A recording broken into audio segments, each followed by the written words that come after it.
Hi, my name is Lindy Jung. I am a fantasy and science fiction writer pursuing traditional publishing, and on this channel I talk about writing, books, and whatever else I feel like. Today I wanted to talk about self-editing, or the process of editing your finished book or short story, novella, whatever, after its first draft. Honestly, I'm going to say outright that even though I don't believe in prescriptivist writing advice, it's generally agreed upon, and I would agree with this too, that the ability to do a strong self-edit is tantamount to being a writer professionally. So if this is something that you want to pursue as a career, whether that's writing short fiction that gets published in literary magazines, to writing novels that get self-published, indie published, or traditionally published, you're gonna want to be able to self-edit. The goal of a self-edit is to evolve your draft as much as possible on your own before you go out seeking second opinions. But self-editing an entire novel especially can be a really daunting endeavor, especially if it's your first book, or second book, or third. So for today, I wanted to break down the process of a self-edit, organize it into a series of actionable steps, give you advice on what to look for and what to actually change and focus on at this stage of your writing, and also give you some ways to organize that system so it's a little bit less intimidating. Because yes, even if you are one of my beloved pantsers who write books by the seat of your pants, once you get to the revision stage, you're probably going to want to do a fair bit of organizing before you actually dive into that process. Once again, I want to remind everyone that prescriptivist writing advice is for the birds. If these tips do not work for you, if these strategies do not work for you, then, that is totally fine. There is a process out there for you that will work, I promise. But I highly recommend trying out some of these strategies, seeing if there are things you can take away from it, because honestly, you never know until you try. With that being said, I also wanted to thank today's sponsor, which is Scrintal. I've worked with them before. Scrintal is a mind mapping tool that I use to organize my thoughts throughout the writing process, most critically during revisions. Throughout this video, I'll be showing you guys how I also use Scrintal to organize the revisions process, so you're gonna get to see how I actually utilize an app like this as part of my writing process. Earlier this month in October, Scrintal also launched their Playground for the Mind, which is basically their version 2, so there's a lot of new updates and features that I'm kind of going to be exploring for the first time. Playground for the Mind is block-based and it gives you a lot more flexibility, and now you can throw images into Scrintal, which is something that I've been wanting forever. You can sign up for Scrintal today using the link in my description box below, and with that being said, let's go ahead and get started. So let's start by talking through some steps for successful editing. Step 1 is going to be to do a read-through of your manuscript and take notes. After writing that first draft, I always recommend that writers take a step back, give themselves some space, some breathing room,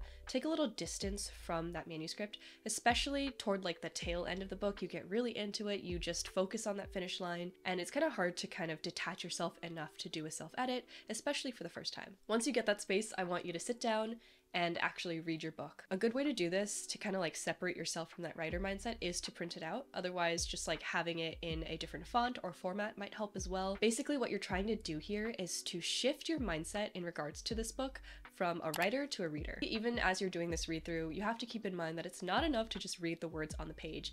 You have to put yourself in the shoes of a reader who is seeing this story for the very first time. That might mean taking a very prolonged break. That might mean reading other books in between to refresh your brain. As you read, it might also be beneficial to take notes. But as you're taking notes, you're still reading as a reader, so you're not trying to pick up on your grammatical errors or typos or even revisions that you want to make. You're not looking for things to fix, but you're taking notes on the story as a whole in its current state. So that might mean making notes on points where you are the most engaged in the story versus points where you feel your attention starting to slip a little bit. You might take notes on the trajectory of a character's arc and see if that concludes in a satisfying way, or even just breaking down your story into acts. So we aren't in a revision mindset yet, we're in more of a story analysis, breakdown mindset. If this is a new concept to you, if you've never read your own writing as a reader or read with story in mind, then a really great way to practice this on a more bite-sized level is to watch movies or even TV shows and pay attention to their structure. Although films are obviously a lot more condensed in terms of time, they are still stories, and a lot of their beats are going to reflect the story beats that we see in fiction novels. When you're more comfortable with this exercise, you can try reading fiction books as well, and a great way to understand the flow and beats and patterns of story is to really just study up things like 3-act structure, 5-act structure, Save the Cat beat sheets, that sort of thing. I do not recommend these as a framework to write stories with because, again, they're just a little bit too prescriptivist for my taste, but they are a really good way to learn the rhythm of beats. But you don't have to necessarily take a crash course on, story structure to do this step effectively. At the end of the day, your goal here is to take a full look at your story from beginning to middle to end and make sure that you're hitting all the beats that you want to, that the themes and character arcs resonate, and that what you've got on the page right now is a story. Now let's talk about step number 2, which is understanding your vision.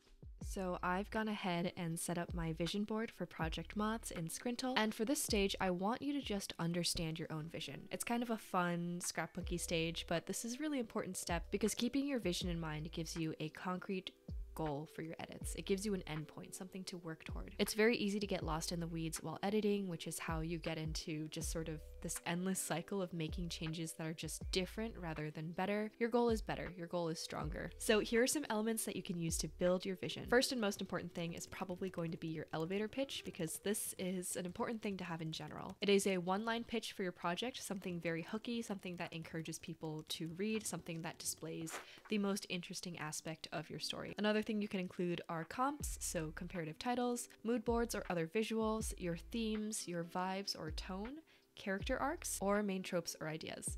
Definitely have fun with this stage. Personally, I'm using scrintal because it is a fantastic digital option for vision boarding in general, and I just love using this app for brainstorming and organizing my thoughts. Okay. So this is kind of my completed vision board. It's just kind of a hodgepodge of things, as you can see, but everything here represents my goals for this project. I'm looking for disparities. I'm looking for moments where, for example, as I was writing up this bio for Kareem, I was like, oh, I didn't really write him in this way. The aim of the stage is to help you reconnect with your original vision or your new vision if it's shifted. It's likely that your first draft didn't fully accomplish everything that you dreamt of in that early brainstorming stage, and that is totally normal. But you want to know what your vision is because, again, you want to work towards something while revising. Having a cohesive idea for what you want the book to be is critical when it comes to keeping your vision efforts focused and effective.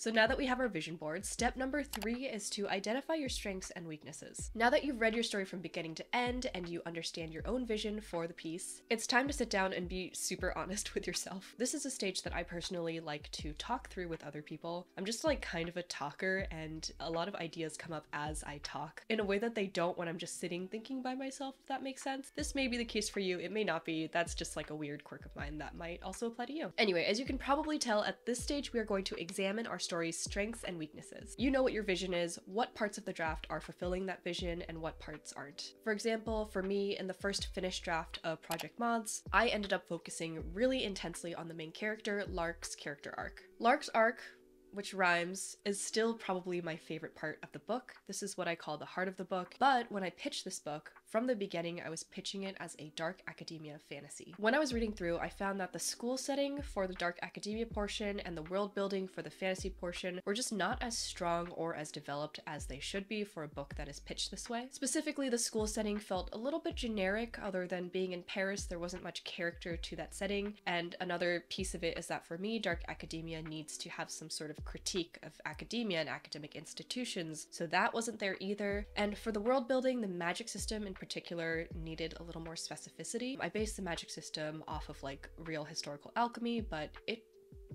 felt kind of lame, like it wasn't quite taken as far as it could have been. So those were the weaknesses of Moths after my read through of the first draft. Honestly, there were more weaknesses than that, but we're gonna keep it at 2. But the strengths were, of course, Lark's arc.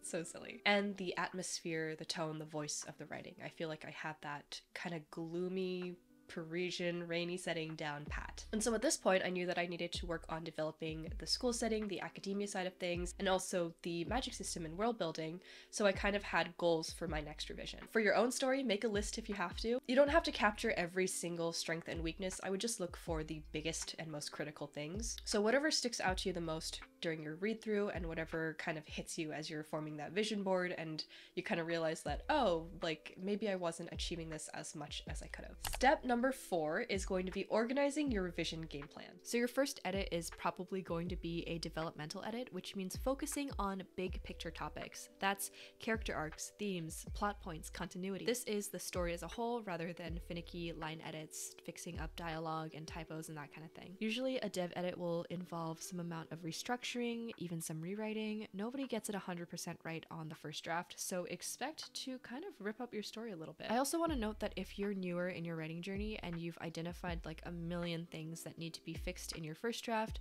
this stage can be super overwhelming. I would definitely recommend breaking your revision plan up into chunks if this feels more manageable.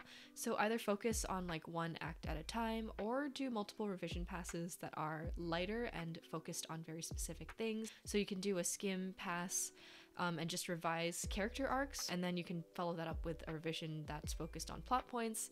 a revision focused on like magic system, whatever works for you. If this sounds like a lot of work, it's because it is. Self-editing can be very overwhelming even for experienced writers, so you're not alone in this. But writing is revising, and because you've taken the time to identify what works in your draft and what you're actually revising toward with your vision, you can be relatively confident that you're making meaningful changes to your draft that are working to strengthen the story rather than running around in circles. So here are some concrete tips to make it a little bit easier, and again, we're kind of organizing this in scrintal. So tip number one is to make a big outline of the existing elements of your story. You can break it down into acts or beats or scenes or whatever works. Personally, I would recommend scenes. So just lay it all out however works best and write 1 or 2 lines describing the scene. You've probably never looked at your book from this bird's eye lens, I like to call it, before.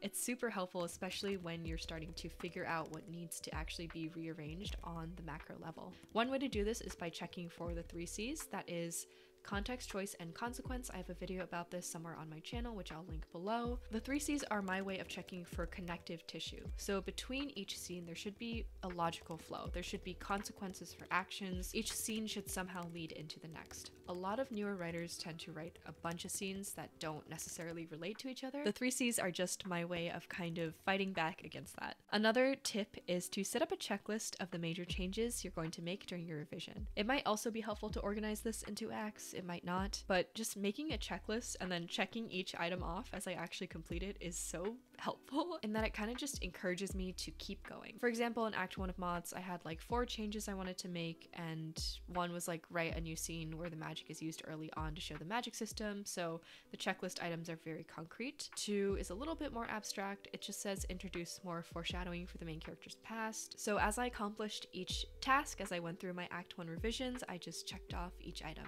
So after you've completed your revision game plan, it is time for step number 5, which is the actual edit. There's nothing to do here except go into your document and start working. You have your game plan, you know what you're going to fix. I would say start from chapter 1 and move in order. This might not work for everyone. I tend to be like a jump around type of person when drafting and more linear when it comes to edits. One thing I will say here is that it's important that you follow your gut. You know, even the best laid plans can go awry or whatever. I don't actually know what the proper phrasing of that is, but more likely than not, you're going to have a couple of points in your revision plan that aren't going to actually work in practice. This is very normal. If you get to a point and you're like, actually changing this character arc in this way doesn't fit the story and doesn't feel right, trust your gut, don't force it. That being said, there are 2 kinds of edits that you're going to be making. Number 1 is looking for naturalistic places to include more detail or expand a scene or change pacing, very granular changes that might affect the tone or pacing or outcome of a scene, versus number 2, which is cutting scenes, rewriting scenes entirely, or writing new scenes. And you want a good balance of both. You're going to have to determine for yourself whether a scene merits an entire rewrite or a cut versus when it merits just a little bit of tweaking, and vice versa. Unfortunately, because every book and every writer is different, there is no formula for this. You have to follow your instincts, but know that revision is usually a pretty big process. If you're just tweaking a sentence or 2 here and there, you're probably not doing enough. And if you're rewriting your whole book from scratch, you're probably doing too much. So balance is important. If you find yourself doing a lot of edits, a very useful hack is to kind of like keep track of what you're changing, especially the bigger changes. For example, having very clean boundaries between your draft 1, your draft 2, and your draft 3, that's helpful. If not, just like keeping notes in a journal or something might be helpful as well. And at this stage, my final tip is to not hyperfixate on the small stuff. So line edits, copy edits, typo fixing, you can do it if it doesn't take too much time, but I would not spend an hour or 2 trying to figure out exactly how to word a specific sentence. That's just not a good use of your energy or time at this stage. You want to focus on the bigger picture as much as possible. So that means like scene level, character arcs, theme, plot, you know, all that stuff. And that is pretty much it. So as you get accustomed to editing your own work, you're going to be able to skip a lot of these steps. At this stage in my writing career, where I've been writing for like 18 years, oh my gosh, almost 20 years of my life I've been writing.